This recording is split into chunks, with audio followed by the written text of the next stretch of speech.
Imaginen esto por un segundo. Estamos en Acapulco. Son las 4 de la madrugada.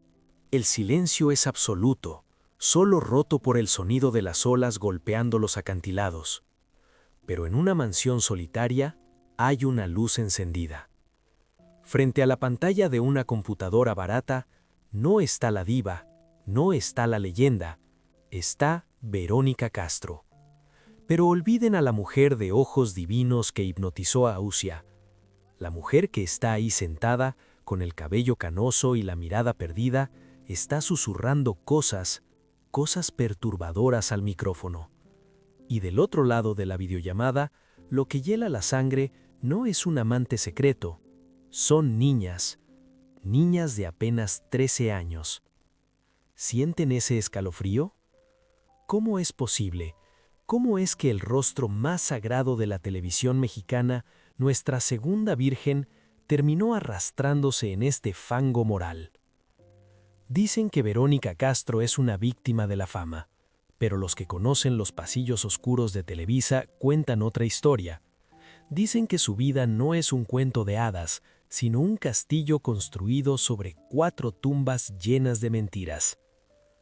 La primera tumba esconde un anillo en Ámsterdam.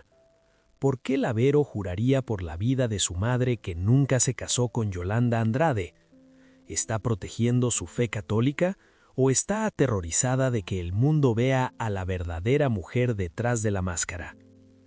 La segunda tumba huele al mito más oscuro del espectáculo, el catálogo de Televisa. Se rumorea que la corona que Verónica llevó durante 40 años no fue gratis. ¿Cuántas cenas privadas con políticos y capos tuvo que soportar para volverse intocable? La tercera tumba está manchada de sangre familiar. Ocultó al padre de su hijo durante 30 años, solo para criar a un Cristian Castro inestable, un hijo que, según las denuncias, terminó golpeando a su propia madre hasta romperle la columna vertebral. ¿Amor maternal o una posesión tóxica? Y la última tumba, la que se acaba de abrir, tiene un nombre: Las Fantasmas. Esas videollamadas de madrugada con menores de edad, ¿son la demencia de una anciana solitaria o son la prueba final de una mente depredadora que siempre necesitó controlar a los inocentes? No crean en las lágrimas de los ricos también lloran. Hoy no vamos a hablar de su brillo. Hoy vamos a entrar al sótano para ver qué monstruos se esconden realmente detrás de los ojos más bellos de México. Bienvenidos a la verdad. Para entender cómo una leyenda termina encerrada en su propia mansión chateando con niñas de secundaria, primero tenemos que entender de dónde vino. Y más importante aún, tenemos que diseccionar la primera decisión que definió su vida. La decisión de convertir una vergüenza pública en un arma de control absoluto. Viajemos a 1970, el México del PRI, el México conservador, católico y de doble moral. En medio de ese escenario aparece una chica. Es diminuta, apenas mide 1,53 m. Viene de una colonia popular, la colonia San Rafael.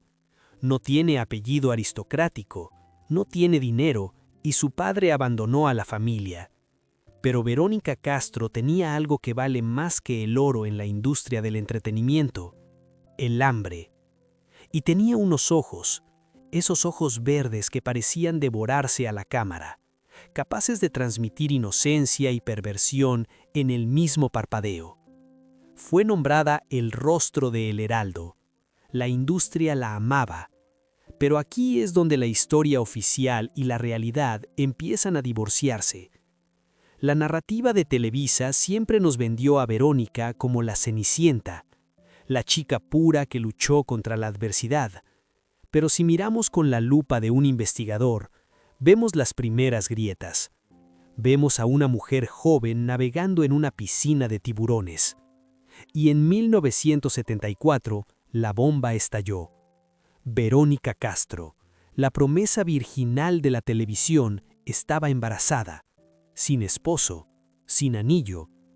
En el México de los 70, esto no era solo un escándalo, era una sentencia de muerte social.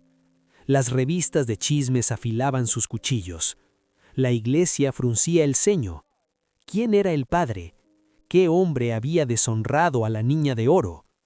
Y aquí aparece el primer fantasma, el primer secreto que Verónica intentó enterrar bajo capas de concreto durante 30 años. El padre no era un príncipe azul, no era un galán de telenovela, era Manuel, el loco Valdés. Hagamos una pausa aquí. Si buscas una foto de ellos dos juntos en esa época, la imagen es grotesca, casi perturbadora. Ella, la perfección estética, joven, radiante. Él, un comediante genial, sí, pero un hombre maduro, con facciones duras, excéntrico, cejas pobladas y, lo más importante, casado, con familia, con poder. ¿Qué hacía una niña de 20 años con el loco? La versión romántica dice que fue amor, que el humor de Valdés la sedujo, pero la versión cínica, la que encaja con el patrón de abuso de poder en Televisa, nuestro secreto número 3, sugiere algo mucho más oscuro: grooming. ¿Fue Verónica una víctima de un depredador con poder en el set? ¿O fue, como sugieren algunos detractores, una jugada calculada de una mujer ambiciosa que sabía que, para subir, necesitaba aliarse con los nombres pesados, sin importar la estética o la moral? Nunca lo sabremos con certeza, porque Verónica hizo algo magistral, algo que nos da la primera pista sobre su verdadera psicología, esa que hoy vemos colapsar. Cuando quedó embarazada de Christian, ella cortó la cabeza del padre. No literalmente, por supuesto, pero socialmente lo aniquiló. Verónica Castro tomó una decisión que cambiaría el destino de todos. Negó al padre.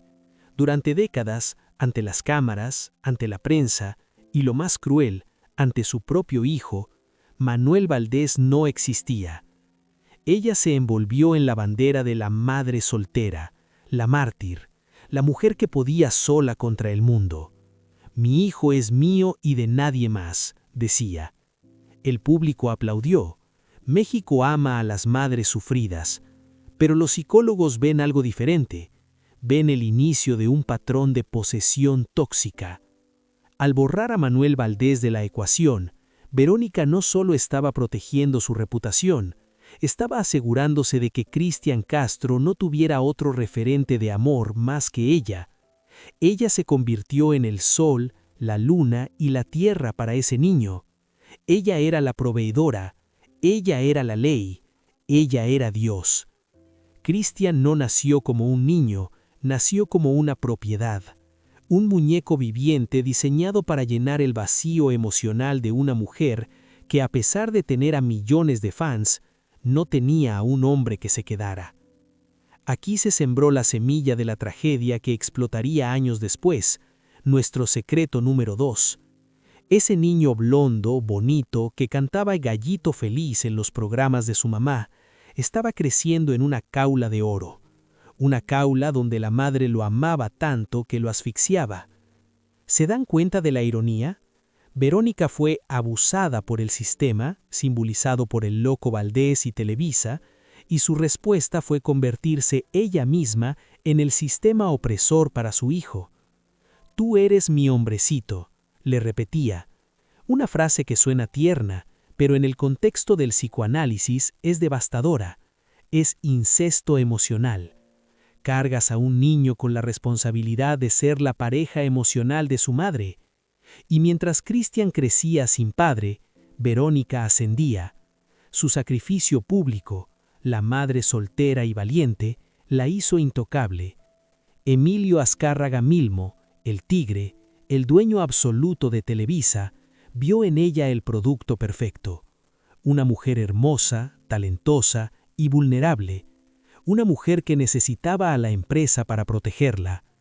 Así se firmó el pacto invisible. Televisa le daría el trono, le daría las mejores telenovelas. Los ricos también roan, Rosa Salvaje. Le daría dinero a manos llenas. A cambio, Verónica entregaría su alma. Ella aceptó ser la muñeca perfecta del sistema. Nunca hablaría de política, nunca se quejaría de los abusos que veía en los pasillos, el infame catálogo. Nunca revelaría quiénes eran los verdaderos padres de los hijos de las actrices. Ella sonreiría, lloraría a la orden del director y mantendría la boca cerrada. Pero había un problema con este diseño perfecto. Cuando construyes tu vida sobre la negación de la realidad, negar al padre, negar tu propia vulnerabilidad, creas una presión interna insoportable. Verónica, en la cima del mundo a finales de los 70, parecía tenerlo todo, pero en su casa las luces estaban apagadas. No había pareja, solo un hijo pequeño que empezaba a mirar a su madre no con amor, sino con una mezcla de adoración y miedo. El gallito feliz estaba aprendiendo una lección peligrosa. El amor duele, el amor es control, y mamá siempre gana.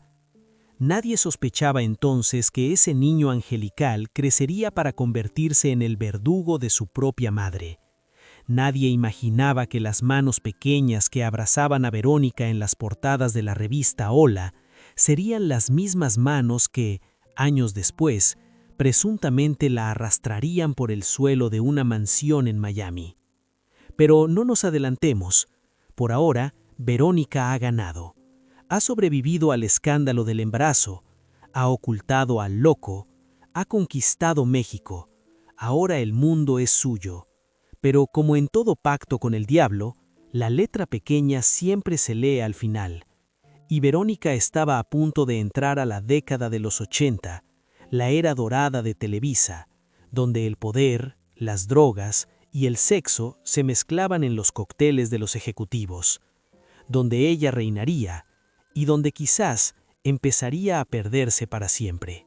Si los años 70 fueron la prueba de fuego, los años 80 fueron la coronación.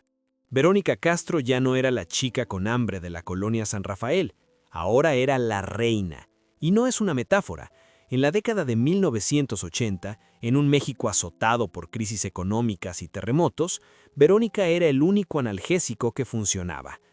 Con Los ricos también lloran y Rosa Salvaje, ella logró lo imposible, conquistó el mundo. Y cuando digo el mundo, me refiero a lugares donde ni siquiera sabían ubicar a México en el mapa. En Rusia, cuando se transmitía su novela, los índices de criminalidad bajaban a cero. La gente dejaba de robar, dejaba de matar, solo para ver a Mariana llorar. En Italia la recibían como a una jefa de Estado. En Argentina paralizaba el tráfico. Ella era la mujer más famosa del planeta de habla hispana. Tenía dinero para comprarse Acapulco entero si quisiera. Tenía la adoración de millones.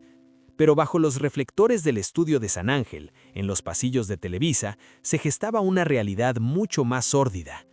Existe una leyenda urbana en México que se niega a morir, la leyenda del prosticatálogo o el catálogo de Televisa. Hablemos claro de esto.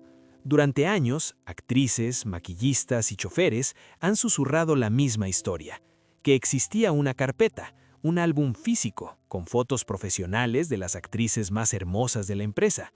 Junto a la foto no venía su currículum actoral, venían datos físicos y supuestamente una tarifa o un costo de favor.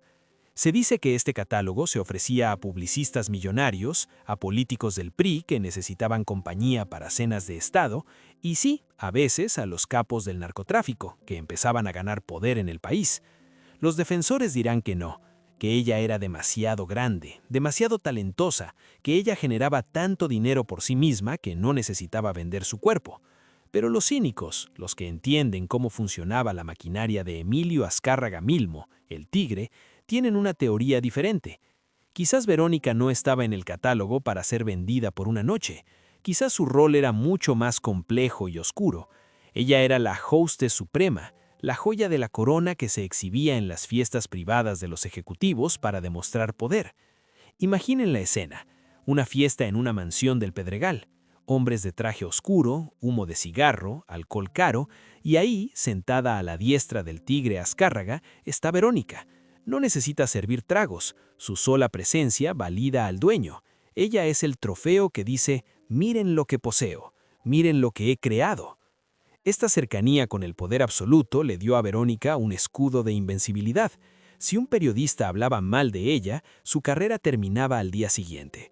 Si un paparazzi tomaba una foto indebida, el rollo desaparecía, o el paparazzi desaparecía. Verónica se convirtió en la soldado del sistema. Era la empleada perfecta. Trabajaba 18 horas diarias. Cantaba, actuaba, conducía programas maratónicos como Mala Noche y No. Entrevistaba a todos, desde Juan Gabriel hasta María Félix. Siempre sonriendo, siempre perfecta, siempre servicial. Pero, ¿cuál es el costo psicológico de ser un objeto de consumo masivo durante 20 años? ¿Qué le pasa a tu alma cuando te das cuenta de que todos, absolutamente todos, te quieren por lo que representas y no por quién eres? Aquí es donde entra la gran soledad. A pesar de ser la mujer más deseada, la vida amorosa de Verónica en los 80 es un desierto de fracasos. Después de El Loco Valdés, intentó formar una familia con Enrique Niembro. Tuvo a su segundo hijo, Michel, pero la historia se repitió. Niembro también estaba casado, comprometido. Otra vez el engaño, otra vez la humillación pública, otra vez madre soltera. Verónica empezó a desarrollar una coraza. Empezó a desconfiar profundamente de los hombres. Para ella, los hombres eran mentirosos, débiles o explotadores. O eran como el loco que la usó, o eran como el tigre que la poseía como activo financiero, o eran como sus parejas fallidas. En las entrevistas de esa época, si se fijan bien, hay un cambio en su mirada. La inocencia se ha ido. Ahora hay una dureza metálica. Hay una frase que ella repite a menudo. Yo me casé con mi público. Mi marido es el trabajo. Suena heroico, pero es trágico. Significa que la mujer de carne y hueso ha sido devorada por el personaje. Verónica Castro ya no existe cuando se apagan las cámaras. Solo queda un cascarón vacío que espera la siguiente llamada de acción. Y en esa soledad monumental, en esa mansión gigante llena de sirvientes pero vacía de amor real, Verónica empieza a buscar refugio en lugares inesperados. Cuando el modelo tradicional de familia feliz, papá, mamá y hijos te falla una y otra vez, cuando los hombres te decepcionan sistemáticamente, cuando te das cuenta de que el único amor incondicional que recibes viene de tus fans, que no te conocen, o de tu hijo, a quien controlas, empiezas a mirar a tu alrededor buscando algo más. Alguien que te entienda, alguien que no quiera competir contigo, alguien que sepa lo que es vivir bajo la presión de ser mujer en un mundo de machos. A finales de los 90, la reina estaba cansada. El brillo de los 80 se estaba apagando. Las nuevas generaciones llegaban, Televisa cambiaba, el tigre Azcárraga moriría en 1997, dejándola sin su gran protector. Verónica se sintió vulnerable por primera vez en décadas, y la vulnerabilidad es peligrosa, porque te hace abrir la puerta a personas que en otro momento jamás habrías dejado entrar. Personas que no encajan en el molde católico, personas que te ofrecen un tipo de lealtad diferente, personas como Yolanda Andrade. Pero antes de llegar al escándalo que destruiría su vejez, tenemos que entender que el terreno ya estaba preparado. La soledad la había erosionado por dentro, el odio hacia la figura masculina estaba latente, y la necesidad de ser adorada, de ser el centro del universo de alguien, seguía intacta. Verónica Castro llegó al nuevo milenio siendo un ícono, sí, pero era un ícono roto. Una mujer que tenía todo el dinero del mundo, pero que no podía confiar en nadie. Y cuando no puedes confiar en nadie, a veces cometes el error de confiar en la persona equivocada. O peor aún, cometes el error de creer que puedes comprar el silencio eternamente. El escenario estaba listo para el desastre. La era dorada había terminado. Ahora comenzaba la era de las sombras. Y en las sombras, las reglas son muy diferentes. En las sombras, lo que pasa en Ámsterdam no siempre se queda en Ámsterdam. Adelantemos la cinta hasta principios de los años 2000. Verónica Castro ya no es la heroína sufrida de las telenovelas. Ha renacido como la Big Sister, la conductora todopoderosa de Big Brother VIP. Y bajo las luces neón de ese foro, se cruzó con un personaje que se convertiría en la grieta más profunda de su inmaculada reputación, Yolanda Andrade. Si la vida de Verónica era un guión escrito con pluma de oro, Yolanda fue el error de imprenta más fatal. Yolanda era joven, sinaloense, rebelde, abiertamente gay y vivía sin frenos. Era la antítesis absoluta de la dama católica que Verónica había esculpido durante décadas. Pero la soledad tiene sus propias reglas. Entre tanto adulador que solo quería su dinero o su fama, Yolanda le ofreció algo que Verónica no había probado en años: devoción pura y risas descaradas. Y así, en la penumbra de hoteles de 5 estrellas y viajes clandestinos a Europa, se gestó el secreto número 1. Corría el año 2004 cuando aterrizaron en Ámsterdam, la ciudad de la libertad, el lugar donde no había paparazzi, donde no existía el juicio de la iglesia mexicana y sobre todo donde los ojos vigilantes de Televisa no podían alcanzarlas. En ese espejismo de libertad ocurrió el evento que hoy sigue siendo la pesadilla recurrente de Verónica: una boda. No fue un trámite civil aburrido. Según contó Yolanda años después, fue un ritual de almas.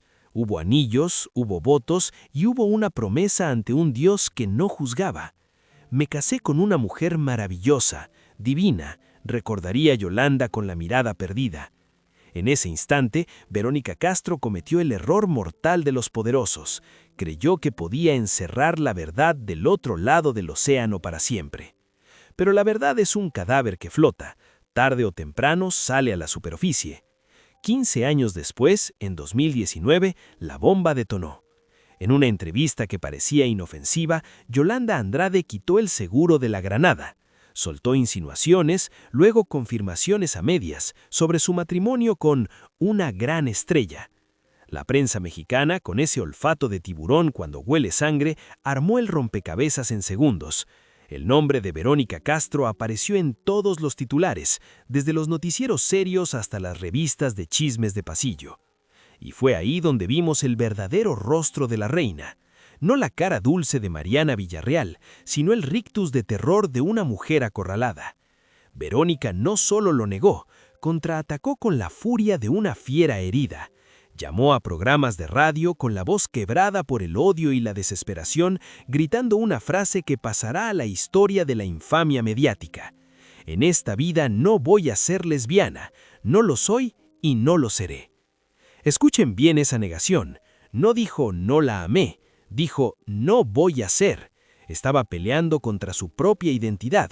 Estaba luchando a muerte para proteger la imagen de virgen laica que le había vendido a México durante medio siglo. Admitir a Yolanda no era solo admitir un romance, era confesar que toda su vida pública había sido una farsa. ¿A qué le tenía tanto miedo Verónica? No a los rumores, le tenía pánico a las pruebas. Yolanda tenía y tiene las fotos, los videos de esos días felices en Ámsterdam.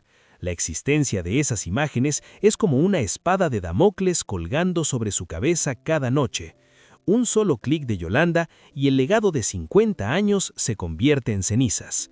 En un intento desesperado por salvar su honor, jugó su última carta, el sacrificio. Anunció su retiro definitivo. No puedo con la agresión y el escarnio. Digo adiós a lo que tanto amé durante 53 años. Se tiró al piso, se vistió de víctima y se encerró en su mansión esperando que la lástima del público enterrara la verdad. Pero el precio de El secreto número 1 fue brutal. Para salvar la máscara, tuvo que matar a la persona que quizás fue la única que la amó de verdad. Se aisló en una paranoia asfixiante, viendo enemigos en cada esquina. Y cuando una mujer poderosa se queda sola, herida y sin confianza en los adultos, empieza a buscar consuelo en lugares mucho más oscuros. El colapso del romance de Ámsterdam dejó un vacío inmenso, un agujero negro en su alma, que años más tarde las sombras digitales de la Internet intentarían llenar de la peor manera posible. Si creían que el peligro para Verónica venía de afuera, de las examantes despechadas o de la prensa rosa, están muy equivocados. El verdadero depredador, el monstruo más grande de esta historia, dormía en la habitación de al lado. Llevaba su mismo apellido y tenía sus mismos ojos verdes. Hablemos de Cristian Castro. Para México, él era el gallito feliz, el niño prodigio que cantaba azul y llenaba estadios. Pero puertas adentro, en la intimidad blindada de la familia Castro, Cristian era el síntoma de una enfermedad terminal. Aquí retomamos el secreto número 2, el origen, pero ahora vemos sus consecuencias devastadoras. Al crecer sin padre, bajo la sombra gigantesca y controladora de una madre que era también una diosa nacional, Christian no desarrolló una identidad propia, desarrolló una obsesión. La relación entre ellos nunca fue normal, no era la de madre e hijo, era una ópera trágica de posesión mutua. Los psicólogos tienen un término brutal para esto: incesto emocional. Verónica no crió a un hijo para que volara del nido, crió a un marido sustituto, un hombre diseñado para no abandonarla nunca, para llenar el vacío que dejaron el Loco Valdés y todos los demás. Tú eres el hombre de la casa, le decía, pero esa frase es una maldición para un niño. Y como en toda relación tóxica, cuando el objeto, Christian, intenta rebelarse, el dueño, Verónica, apriétala a correr, y el objeto muerde. El infierno se desató cuando Christian intentó formar su propia familia, primero con Gabriela Bo, un matrimonio fugaz, y luego el desastre nuclear, Valeria Lieberman. Cuando Christian trajo a Valeria a casa, Verónica no vio a una nuera, vio a una intrusa, vio a una rival que venía a robarle a su hombre. La guerra fue sucia, fría y despiadada. Verónica usó su poder mediático para pintar a Valeria como la villana, pero lo que la prensa callaba era lo que sucedía cuando las cámaras se apagaban. Existe un expediente oscuro, un testimonio judicial que hiela la sangre. Fue la propia Valeria Lieberman quien, en medio de un divorcio salvaje, destapó la cloaca ante una corte en Miami. Lo que contó no fue una simple discusión familiar, fue una escena de terror. Según los documentos, en una noche de furia incontrolable, la discusión entre madre e hijo se salió de control. Christian, el niño dulce, el cantante romántico, se transformó. Hubo gritos, hubo empujones y luego la violencia. El testimonio asegura que Christian golpeó a su madre. No fue una bofetada, fue una golpiza. Se dice que la arrastró, que la pateó. Las lesiones fueron tan graves que Verónica terminó en el hospital con severos daños en la columna vertebral. Hubo cirugías, hubo placas de titanio, hubo meses de dolor agónico. ¿Y qué hizo la gran Verónica Castro? ¿Denunció a su agresor? ¿Llamó a la policía para que se llevaran a este hombre violento? No, hizo lo que mejor sabe hacer: mentir para proteger la imagen. Ante el público inventó una historia absurda. Dijo que se había caído de un elefante durante la final de Big Brother VIP. ¡Un elefante! México le creyó, o fingió creerle, porque la verdad era demasiado dolorosa para aceptarla. La verdad era que el gallito feliz le había roto la espalda a la mujer que le dio la vida. Este es el núcleo podrido de la dinastía Castro. Es una familia caníbal. Se aman con locura, pero se destruyen con la misma intensidad. Verónica protege a Christian porque denunciarlo sería admitir su fracaso total como madre, sería admitir que su amor asfixiante creó a un monstruo. Y Christian vive en un ciclo eterno de culpa y odio. Odia a su madre por controlarlo, por castrarlo psicológicamente, pero no puede vivir sin su aprobación. Por eso lo vemos hoy, errático, cambiando de acento, vistiéndose de forma extraña, haciendo el ridículo en televisión. No es excentricidad artística, son los gritos de auxilio de un hombre de 50 años que sigue siendo el niño asustado bajo la falda de mamá. La golpiza quedó impune, el secreto se guardó bajo 7 llaves como el nombre de El Loco Valdés décadas atrás, pero el cuerpo lleva la cuenta. Cada vez que vemos a Verónica caminar con dificultad o hablar de sus dolores crónicos de espalda, no estamos viendo las secuelas de un accidente de trabajo. Estamos viendo las cicatrices de una guerra doméstica. Ella sacrificó su cuerpo para salvar a su hijo de la cárcel y del escarnio público, pero al hacerlo, se quedó más sola que nunca.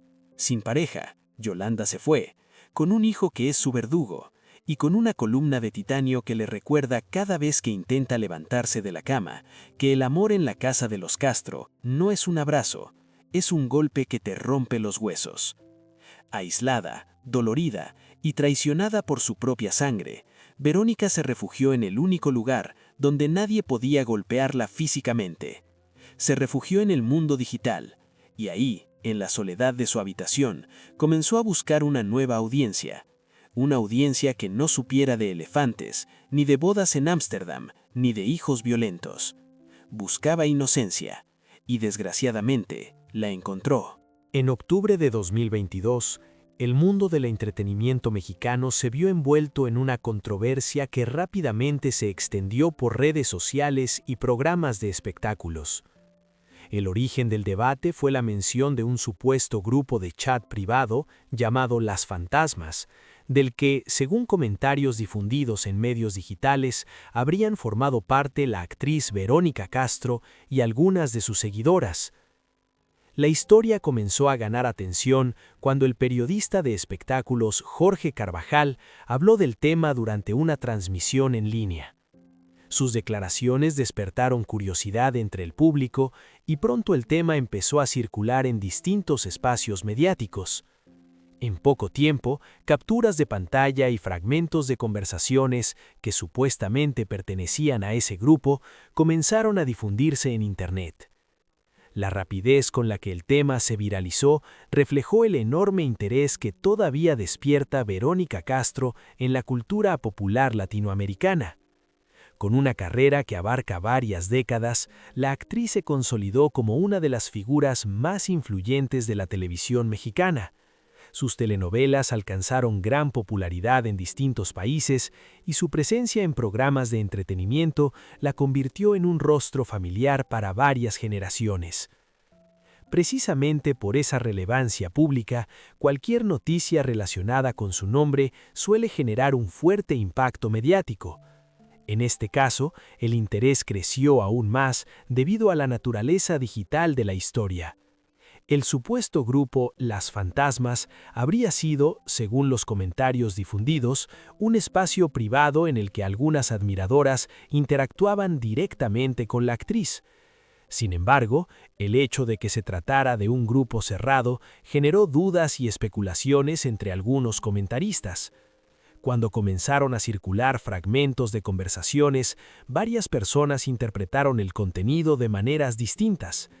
Mientras algunos consideraron que ciertas expresiones podían resultar ambiguas o inapropiadas, otros señalaron que las capturas de pantalla podían estar incompletas o sacadas de contexto.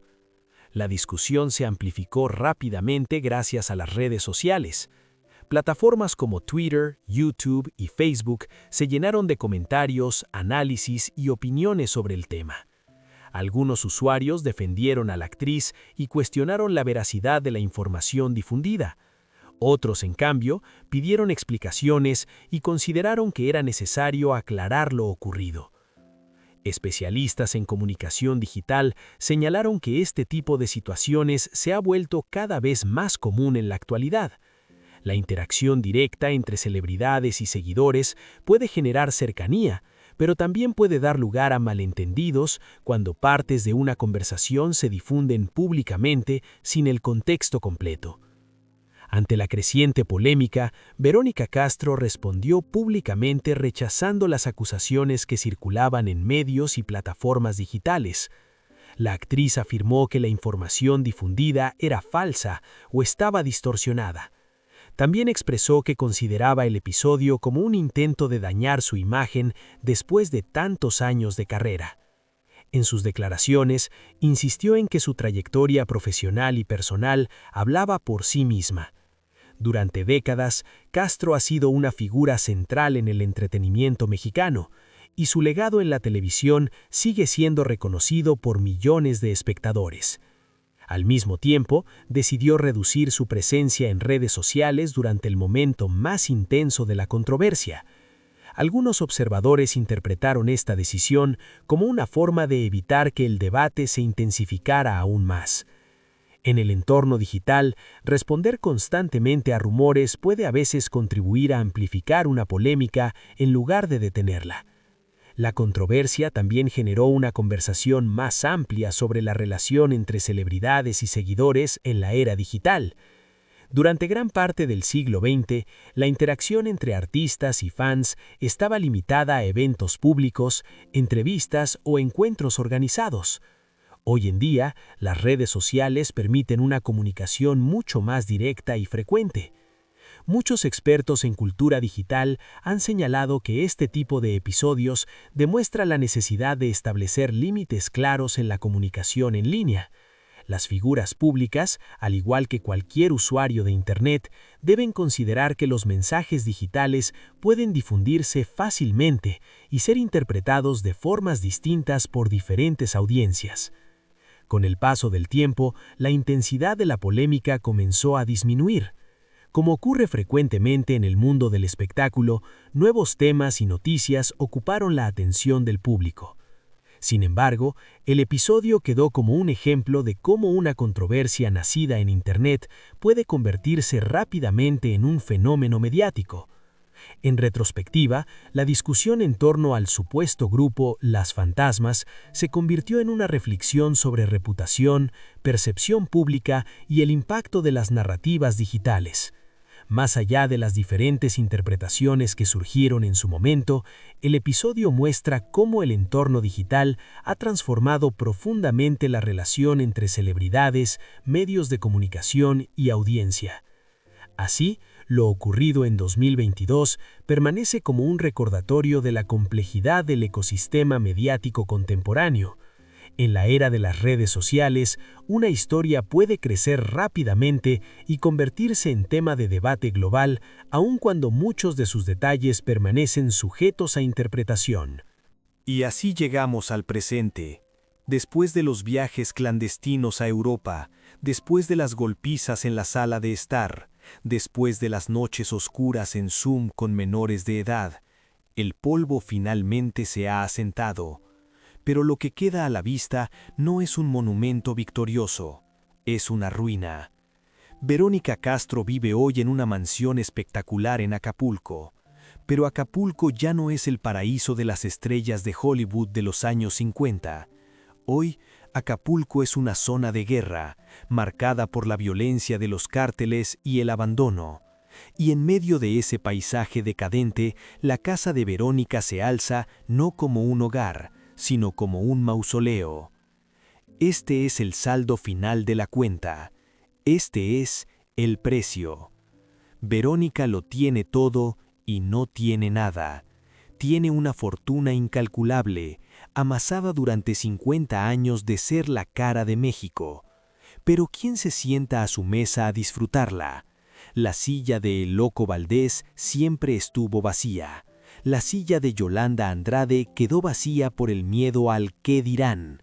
La silla de Cristian Castro está vacía por el rencor y la locura. Y la silla de sus fans, bueno, esa silla ahora está manchada por la sombra de la pedofilia. Mírenla bien en sus últimas apariciones. Ese rostro, estirado por incontables cirugías, luchando contra la gravedad y el tiempo, es un mapa de sus traumas. Verónica no se opera por vanidad, se opera por pánico. Tiene pánico de que, si deja de ser la bella Verónica, aunque sea un segundo, el mundo recordará todo lo demás. La cirugía es su armadura. Los filtros de Instagram que la hacen parecer de 20 años son su negación de la realidad. Pero hay un dolor que ningún bisturí puede quitar. Cada paso que da le recuerda la traición de su propia sangre. Esa espalda reconstruida con titanio no es solo una lesión médica, es el recordatorio constante en cada punzada de dolor de que su amor maternal fue tan tóxico que terminó rompiéndola físicamente. Ella camina con el peso de su hijo sobre los hombros, literalmente. Hay una pregunta que flota en el aire salado de Acapulco y que nadie se atreve a responder. ¿Es Verónica Castro libre? Técnicamente sí, no hay rejas en sus ventanas, no hay un juez que le haya dictado sentencia, pero la verdadera cárcel no tiene barrotes. Su cárcel es su propia imagen, es prisionera del personaje que creó. No puede salir a la calle sin maquillaje, no puede admitir que amó a una mujer, no puede admitir que su hijo es un peligro, no puede admitir que se equivocó. Está condenada a interpretar el papel de la diva inocente hasta el día de su muerte. Es el síndrome de Norma Desmond en Sunset Boulevard, una estrella atrapada en el ámbar del pasado esperando un close-up que ya nadie quiere ver de cerca. Los secretos que hemos desenterrado hoy, el pacto con Televisa, el padre oculto, la boda prohibida, el chat con las niñas, no destruyeron su carrera. Su carrera ya es inmortal. Lo que destruyeron fue su humanidad. Verónica ganó, sobrevivió a todos, sobrevivió a Azcárraga, sobrevivió a la prensa, sobrevivió a sus escándalos. Pero la victoria se siente fría. Porque al final del día, cuando apagas el celular y cierras la puerta de tu habitación blindada, no hay aplausos, solo hay silencio. Y para alguien que vivió del ruido durante medio siglo, el silencio es el sonido más aterrador del mundo. Ella quería ser una leyenda, y lo logró, pero nadie le advirtió que las leyendas, al igual que las estatuas, son frías, duras y están hechas de piedra. Hemos viajado desde los barrios pobres de la Ciudad de México hasta los canales de Ámsterdam. Hemos abierto los archivos prohibidos de Televisa y hemos mirado por el ojo de la cerradura de una mansión en Acapulco a las 4 de la madrugada. Y después de todo esto, después de exponer los 4 secretos que definieron su vida, queda una sola pregunta flotando en la oscuridad. Una pregunta que quizás ni ella misma pueda responder. ¿Quién es realmente Verónica Castro? ¿Es la víctima inocente de un sistema patriarcal que la usó, la masticó y la escupió cuando ya no era joven? ¿Es la madre abnegada que sacrificó su felicidad personal para proteger a un hijo que terminó rompiéndola?